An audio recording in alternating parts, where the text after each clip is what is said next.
Hi,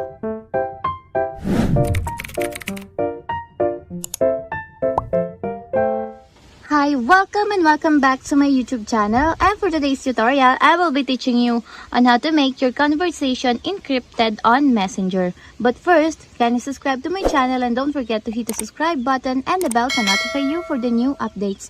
And if you want to learn more, just keep on watching and let's start. So for today's video, gagamit tayo ng Messenger application. So i-open na natin.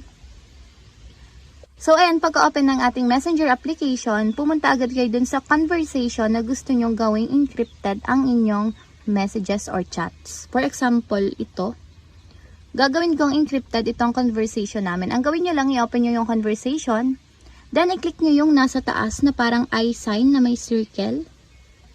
Then, may magpa-pop up na mga options. Hanapin nyo lang yung Go to Secret Conversation. Tapos, i-click nyo lang. So, yan. Pagka-click ng inyong secret conversation, ganito na yung lalabas.